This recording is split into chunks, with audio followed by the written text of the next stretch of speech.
Hi hello guys, நீங்கள் நம்ம இந்த ஸ்ட்ராபெரியை வச்சு எப்படி மில்க் ஷேக் போடுறதுன்னு பார்க்க போகிறோம். அதுக்கு முன்னாடி ஸ்ட்ராபெரியை நம்ம கழுவிக்கலாம். ஓகே, ஸ்ட்ராபெரியை கழுவலாம். அடுத்து ஸ்ட்ராபெரியை பொடியாக நறுக்கிக்கலாம் கைஸ்.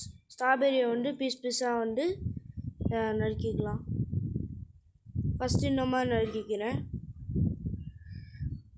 அடுத்து இந்த கிராஸ் வேக்கை இப்படி வச்சு நறுக்கிக்கிறேன்.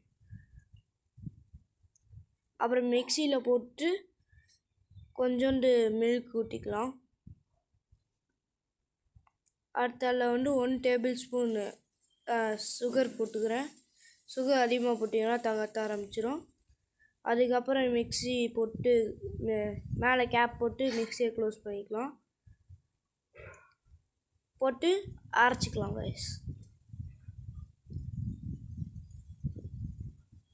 இன்னும் கொஞ்சம் கூட மில்க் ஊற்றிக்கோங்க, ஏன்னா அப்புறம் நல்லா ஸ்மூத்தாக வரும். நல்லா அரைச்சிக்கலாம் கைஸ். நல்லா அரைச்சிட்டு எடுத்துக்கலாம். இப்போ தான் கைஸ் இருக்குது, திக்காக இருக்குது. இன்னும் கொஞ்சம் மில்க் ஊற்றினீங்கன்னா ஸ்மூத்தாக வரும். ஓகே கைஸ், டம்ளரில் ஊற்றி குடிச்சு சொல்கிறேன் எப்படி இருக்குன்னு டேஸ்ட்டு. உங்களுக்கு வேணும்னா ஐஸ் க்யூப்ஸ் போட்டு குடிச்சிக்கோங்க. எனக்கு ஐஸ் க்யூப்ஸ் வேணாம், அதனால நான் ஐஸ் க்யூப் போடல. ஓகே கைஸ், குடிச்சு பார்க்கலாம்.